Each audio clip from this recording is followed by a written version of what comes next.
Mengapa syariat diajarkan kepada semua, tapi makrifat hanya menyentuh hati-hati tertentu, diam-diam, sunyi, dan tersembunyi?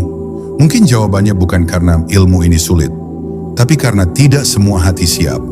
Karena makrifat bukan untuk didengar, tapi untuk dirasakan. Dan tidak semua yang mencari benar-benar dipanggil. Inilah warisan paling rahasia Rasulullah, yang tidak disampaikan lewat kata, tapi diturunkan lewat cinta kepada jiwa yang telah hancur dan pasrah. Sunyi di balik sabda. Pernahkah kau bertanya, mengapa Rasulullah tidak mengajarkan makrifat secara terbuka sebagaimana beliau menyampaikan syariat? Mengapa tidak ada khutbah panjang yang menjelaskan detail rasa fana atau rincian tentang perjalanan ruh ke hadirat Allah? Apakah ilmu setinggi itu disembunyikan? Ataukah ada rahasia yang hanya bisa terbuka jika hati sudah siap? Ketahuilah, Rasul bukan menyembunyikan, tapi menahan mutiara dari tangan-tangan yang belum tahu nilainya. Makrifat bukanlah pengetahuan yang bisa dicurahkan kepada semua manusia seperti air ke dalam gelas. Ia lebih seperti cahaya yang harus ditangkap oleh mata batin. Bila hati masih tertutup oleh dunia, maka meskipun dia mendengar kalimat-kalimat tertinggi, ia akan menganggapnya dongeng belaka. Maka Nabi pun menahan, bukan karena pelit, tapi karena sayang. Karena bila mutiara disodorkan kepada yang belum siap, maka bukan hanya akan ditolak, tapi akan dihina. Para sahabat Nabi pun tidak semuanya menerima ilmu makrifat secara langsung. Hanya beberapa ruh terpilih yang diberi jalan ke dalam rasa terdalam, seperti Abu Bakar, Ali, Salman Al-Farisi, dan Bilal. Mereka tidak belajar makrifat lewat kata-kata, tapi lewat kejadian demi kejadian yang menggetarkan jiwa. Lewat tangisan dalam sujud, lewat diam di padang pasir, lewat cinta yang meleburkan diri di hadapan kekasih sejati. Makrifat bukan diajarkan, tapi diturunkan dalam sunyi. Jika engkau perhatikan, Rasul lebih banyak berbicara tentang akhlak, ibadah, dan tauhid secara lisan. Tapi ketika berbicara tentang hakikat, beliau menggunakan simbol, isyarat, dan diam. Pernah Rasul bersabda, ada satu ilmu yang jika aku sampaikan, kalian pasti akan memenggal kepalaku.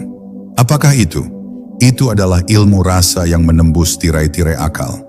Ilmu yang hanya bisa dimengerti oleh hati yang telah fana, yang tidak lagi memiliki kepentingan apapun selain Allah. Makrifat bukan sekadar ilmu tinggi, ia adalah perjalanan ke dalam. Dan tidak semua orang siap masuk ke dalam dirinya sendiri. Karena untuk masuk, seseorang harus berani kehilangan nama, kehormatan, bahkan pikirannya.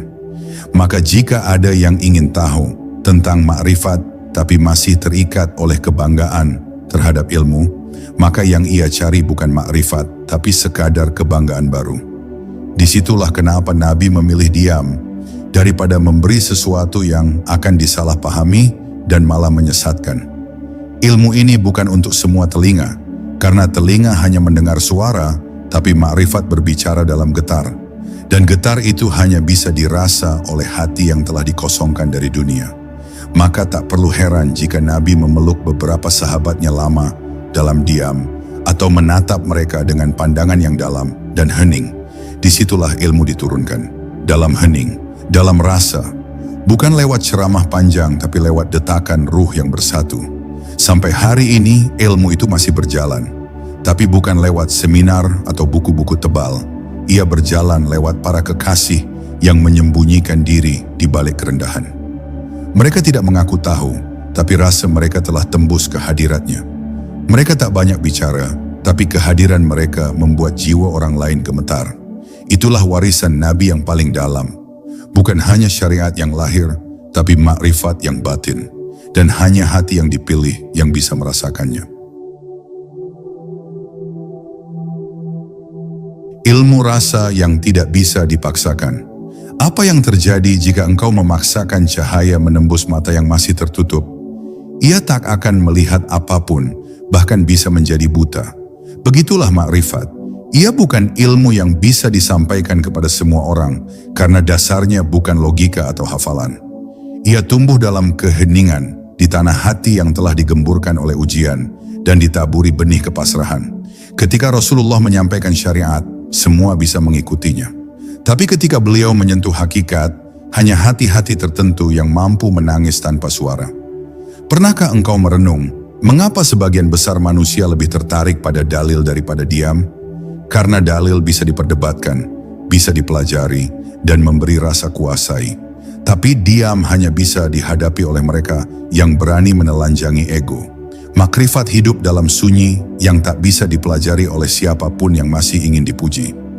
Maka Rasul pun mengajarkannya hanya pada mereka yang telah melewati syariat dengan kerendahan, yang tidak lagi merasa tahu. Banyak orang bertanya, kalau memang makrifat itu penting, mengapa tidak ditulis dalam Al-Quran secara eksplisit? Pertanyaan itu lahir dari akal yang terbiasa ingin mengendalikan segalanya. Padahal makrifat bukan benda yang bisa dikemas dalam kalimat. Al-Quran adalah samudera. Bagi mereka yang hanya berenang di permukaan, mereka hanya menemukan hukum. Tapi bagi hati yang menyelam dengan cinta dan keikhlasan, mereka akan menemukan cahaya makrifat di balik setiap huruf.